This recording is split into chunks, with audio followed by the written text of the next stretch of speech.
2026 400cc bike, best budget, pinakamura mga idol, at meron tong 200,000 pesos price tag. Mga idol, ito na yata ang pinaka-affordable at expressway legal pa, no? Kaya talagang super sulit.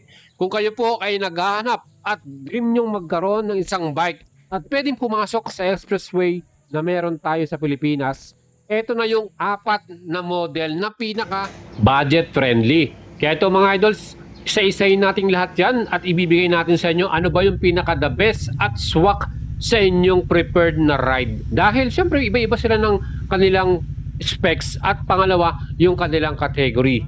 Mga idols, nasubukan din natin ang lahat ng model na to at tayo po mismo nakaranas at na ride experience natin. And ibibigay at babahagi rin natin sa inyo yung mga cons or advantages at disadvantages ng mga model na to mga idol. Bakit nga ba ito ang iyong pipiliin as your first expressway legal 400cc bike dito sa atin sa Pilipinas? Well, unahin na natin from Bristol Motorcycle. Meron tayong unang Street Fighter naked bike category. Walang iba, ang kanilang SRK 400. Ito po ay made in China. Ang kanyang pinaka-brand ay QJ Motors. Nice. Top 1 Chinese bike yan. At ito, meron tayong suggested retail price 249,900. Meron silang introductory price or cash price, mabibili mo lang ng 229,900. Mga idol, sa ganyang presyo talagang sobrang affordable na yan. And sigurado ako, mahihirapan kang pumili. Pag gusto mong i-apply ng finance, meron tayong partner finance. Ang ating down payment, 45,980. 3 years to pay, 9,600. 2 years naman, 12,481. Kung ready ng inyong requirements at pang down payment, aba mga idol, mag-send message lang kayo sa ating Facebook page, Boyet Salabarria. Tutulungan natin kayong i-assist at syempre ma-approve. Mga idols, ang ating SRK 400, isa sa pinaka-nagustuhan ko dyan, yung display nito. Ang ganda rin talaga. Yan po ay full color TFT display. Tingnan nyo naman, di ba? Yung animation niya, yung style, talagang premium at talagang maganda rin. Well, isa pa dyan mga idols, ang ating nagustuhan din dito sa ating SRK 400, yan po ay legit na expressway legal.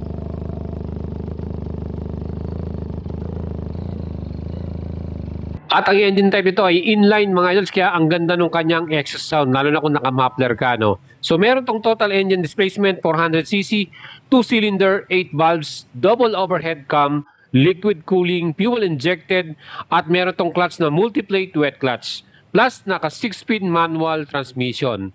At ang color na to na gray with lime green, aba, ito yung gusto ko dahil yung kanyang pinaka-frame, di ba? Kitang-kita mo naman. Naka-trellis frame, ang asig ng kanyang looks, no, mga idol. Meron na rin siyang bush plate or engine cover dito. Nagdagdag pa yan ng sporty looks.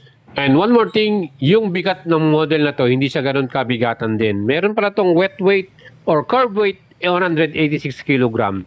Mga idol, napaka-forma din ng kanyang front suspension. Aba, naka-inverted pa yan. At ito pa, KYB brand ang ginamit nila dito sa model na to. At sa likod naman, yan naman po ay naka-horizontal link style na monoshock or single shock mga idol, ano. KYB brand din yan. Kaya talagang astig to, adjustable. Pagdating sa ating braking power, etong model na to, naka-dual disc ang front. Kaya solid ang ating stopping power dito. And equipped to ng anti-lock braking system. So ganun pa lamang mga idols, pagdating sa safety, aba solid na tong model na to. Imagine 229,900. Ganito na yung mga specs na makukuha mo sa kanya, di ba? Sa likod din, naka-single disc with ABS din yan. And pagdating naman sa kanyang wheels mga idol, Maxxis tire yung ginamit nila rito. Tubeless, 110/70 by 70 ng front ang sukat, 150/60 naman ang sukat sa ating rear tire mga idol. Parehong tubeless at Maxxis tire yung ginamit dyan. Ang ating naman fuel capacity, 13.5 liters. Ang kanyang pinaka-capacity, syempre pa unleaded dyan. So pag kayo nagkarga ng inyong gas mga idol, meron nga pala tong average fuel consumption, 22 to 25 km per liter. Bakit bumaba yung kanyang consumption? Kasi nga inline to eh. So sa atin po, nung nasubukan natin to, talagang na-feel natin na medyo malakas talaga sa gas. Yun lang yung pinaka-disadvantage na nakita ko sa kanya. And pagdating naman sa kanyang susiyan, meron tong physical key, may lock naman yan. At nga, naka full color TFT display to, ano. komportable din yung upuan niya. So, siyempre marami magtatanong sa atin, pwede ba to sa passenger or mayroong OBR? So, nakita naman ninyo paano yung design ng kanyang backride, di ba? Pwede po, pwede kayong magangkas dito at hindi naman ganun din kahirap para sa isang passenger. Pero yan mga idols, marami pa tayong mga colorway niyan. Kung kursunado niya yan, mag-PM lang kayo sa atin. At next model naman natin, isa sa pinaka nagustuhan ko ring model, FKM motorcycle. Falcon X400 mga idol. Ito po ay made in China rin. At ang pinaka-brand nito, yung company niya, Dion Motors. So kung meron tayo sa Bristol na QJ Motors, ito naman Dion Motorcycle. At ang SRP naman ito, 208,000. So pwede nyo i-apply sa atin ng finance. Ang down payment natin, 41,600 minimum. Monthly payment, 36 months, 8,765. 24 months, 11,396. And ang model na to mga idols ay meron ding na 400cc. Yan din expressway legal legit. At meron tong max power 38.2 HP at max torque 35 Newton meters. Ang kanya namang pinaka engine type parallel twin to. So 2-cylinder din ito mga idols, 8 valves, double overhead cam at merong 6-speed manual transmission. And itong model na itong mga idols, ang pinaka disadvantage lang hindi ko nagustuhan dito. Wala siyang sleeper clutch, talagang matikas din yung kanyang clutch. So medyo lumalaban ng konti, pero pwede namang gawa ng paraan. And pagdating naman sa kanyang suspension, kita naman yung napaka-forma ng kanyang front inverted forks, no? Sa likod naman naka monoshock, adjustable pa. Ang ganda nito lalo kung may angkas ka, mapipil ng angkas mo yung comfort din. At sa mga idol po natin, iba din yung tunog nito, maganda rin. Pero siyempre dahil ito ay parallel twin, yung SRK, siya pa rin yung pinaka-the best na muffler sound. Well, mababa naman ang kanyang seat height. Yan din po ay may total na 790mm. Sabi ko nga sa inyo, pwede tayo magsama ng ating OBR passenger. At solid din yung kanyang display. Yan din po ay full color TFT display. Kagandaan nito, meron din siyang keyless system na may anti-theft alarm. LED lahat ng mga ilaw nito. At 17-inch din mga gulong nito mga idols. Tubeless din. Well, para sa kanyang bigat, meron itong 185 kilograms at ang kanyang namang fuel tank may capacity ng 15 liters. Next model naman natin, well, ang bagong launch lang, ang new Bajaj motorcycle. Yan po ang Pulsar NS400Z Street Fighter Naked Bike from Bajaj Motorcycle. So, available na rin to sa Pilipinas at meron din tayong mga ilang colorway dito. Meron naman tong SRP, presyo 199,888. Ito mga idol, sobrang affordable. Talagang pasok na pasok sa inyong budget to. At ito po, pwede kayong mag-apply sa ating finance. Down payment minimum 39,977. 3 years to pay 8,456. At 2 years to pay 10,993 pesos. Well, para sa model na to, dahil ito po ay gawa ng Bajaj, no? Kilala po yan, Indian made naman ito. So from India, ang pinaka-main manufacturing nito. At syempre, pagdating sa kanilang reliability at parts, wala akong masabi dito. Kilala yang sa kanilang bansa talagang sobrang tibay. Pagdating sa parts, itong kagandahan, good news, no? Dahil Bajaj na mismo ang nagpa-supply sa atin o distributor dito sa Pilipinas. So, wala nang problema sa parts to. Mabibili mo na dahil meron silang bagong 3S shop. Yan nga po ang Bajaj Motorcycle. Diyan po sa Caloocan yung kanilang unang 3S shop na inopen. Mga ito, itong ating Pulsar NS400Z. Yan po ay Street Fighter, ang kanyang styling. Naked type. At ang kagandahan din dito sa model na ito mga idols, ang kanyang engine type, 373cc, single cylinder, 4 valves, double overhead cam, 6-speed manual transmission. Meron itong max power 39.5 HP at torque naman na 35 Newton meters. Ito naman disadvantage dahil single cylinder, yun nga, pagdating sa arangkadahan, syempre, talon-talo ka dito ng Falcon at SRK. So, mas malakas yun dahil 2-cylinder yun. Pero pagdating naman po sa kanyang fuel economy or fuel consumption, ito, talagang matipid to. So, very good to, lalo na kung gagamitin mo lang pang daily commute. At ito, mayroong average 32 km per liter na may fuel tank naman na 12 liters. So, dito sa ating model na to, kung naghahanap pa ng isang expressway legal na pang daily service mo, ito na yung pinaka-perfect sa'yo dahil matipid sa gas, maporma, at ang kagandahan din, ang kanyang technology talagang hataw din dahil dual channel ABS at equipped na rin ito ng traction control system. Meron na rin siyang riding modes. So yan po, yung traction control at riding modes, parehong wala yan sa Falcon at sa SRK. So ito, meron siya, di ba mga idol? And meron na rin siyang pinaka USB charger port. Hindi ka na malalobat, no? inverted na rin ng kanyang front suspension. Nakita nyo, napaka-forma na itong color white natin. Ano? Well, bumagay din siya dahil gold anodized yung kanyang style o design. At sa likod naman, tingnan natin, naka-monoshock to with gas charge. Ayan, adjustable yan yung ating pinakalikuran. Well, meron din tayong nagamit ito at nasubukan din natin na magsama ng ating passenger. At talagang komportable kahit may backride ka dito. Para naman sa stopping power, ang laki ng kanyang disc brake sa front. Round disc, 2-piston. At it comes with anti-lock braking system. Same sa ating likuran, round disc din. At yan din po may equipped na ABS. Plus, meron din itong traction control. Talagang solid, di ba mga idol? Ang bigat pala nito may total na 174 kilograms. At fuel capacity 12 liters na meron mang average or approximate consumption 32 km per liter. Mga idol, LED rin lahat ng mga ilaw nito.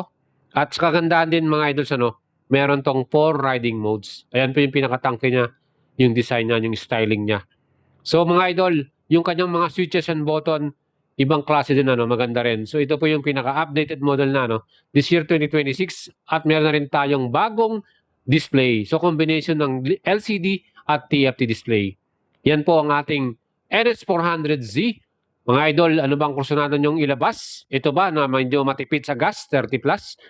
Or yung 2-cylinder na mas malakas ang power? Depende na po sa preference nyo yan. Kung paano po ninyo gagamitin yung bike. Kung pang daily service, perfecto. Mas recommended ko to. And syempre, safety features mas solid to dahil kompleto na. ABS, TCS, riding modes. So kung gusto mo medyo malakas, sporty mode ka, mas feel mo yung roar ng engine. Yan po ang ating mga model na talagang pagpipilian natin na budget friendly. Siyempre, 199,888. Meron pa pong additional yan na 3 years LTO registration fee. So total natin dito almost 203,000.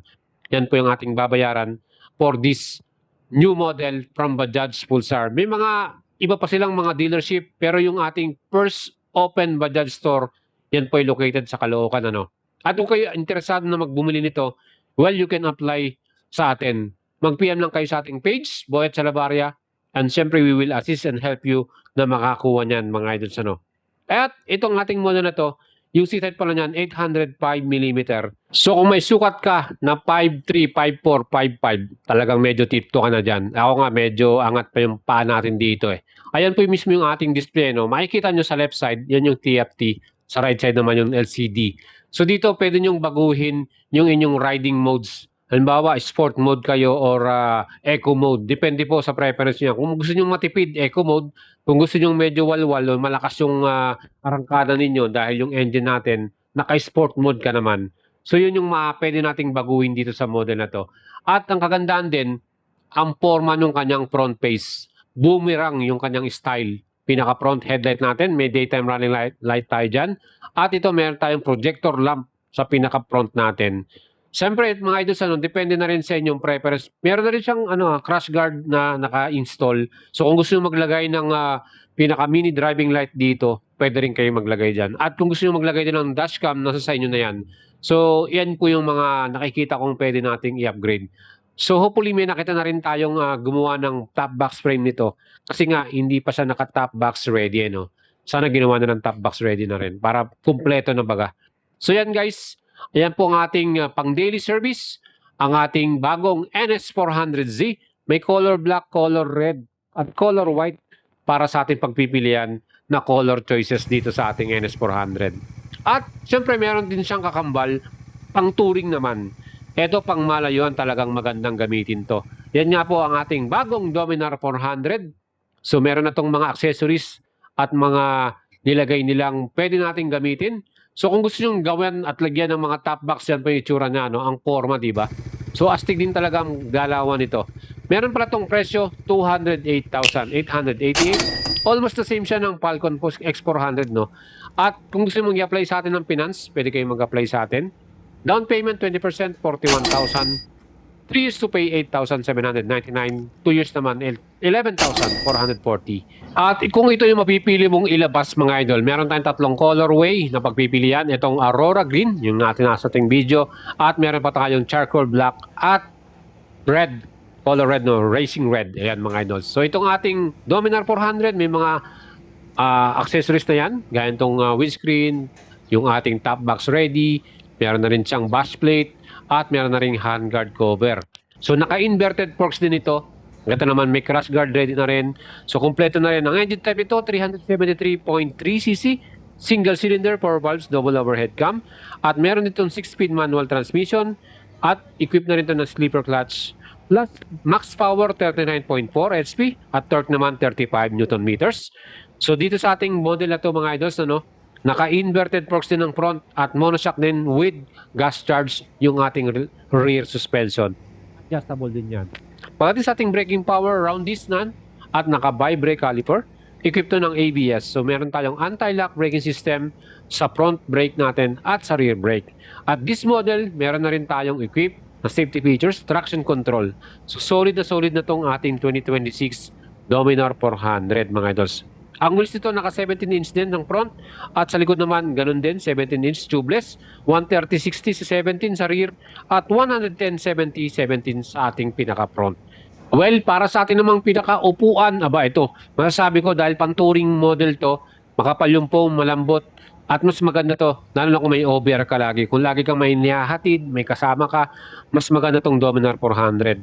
Seated ito 800mm, mas mababa, no?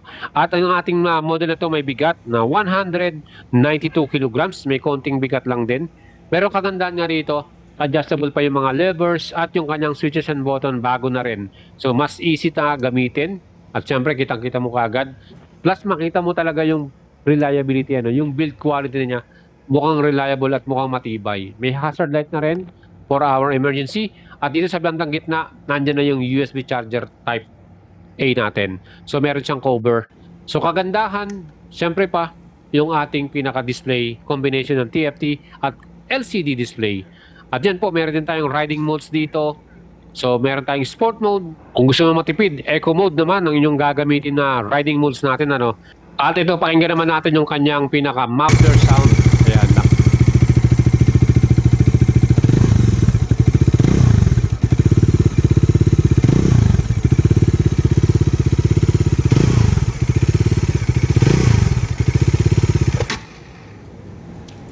Well mga idols, subukan din natin to sa racetrack. Talagang in-enjoy natin tong Dominar 400. For me mga idols, dahil mas prepare kong long rides at touring, mas gusto ko tong Dominar 400 versus sa NS 400. Kasi mas prepare ko talaga magdala ng gamit. Gusto ko meron akong top box, meron akong side box. So pag naggalaboy tayo or nag-rides tayo, marami tayong dala-dala. So sa apat na model na to, well kung gusto mo ng more power, well you can go for SRK 400 or Falcon 400. At kung gusto mo naman ng mas matipid sa gas, you can go for NS400Z or itong ating Dominar 400. So yan po yung ating features para sa inyo. Sana nagustuhan nyo. Don't forget to subscribe sa ating channel. And PM nyo lang ako kung bibili kayo mga idols.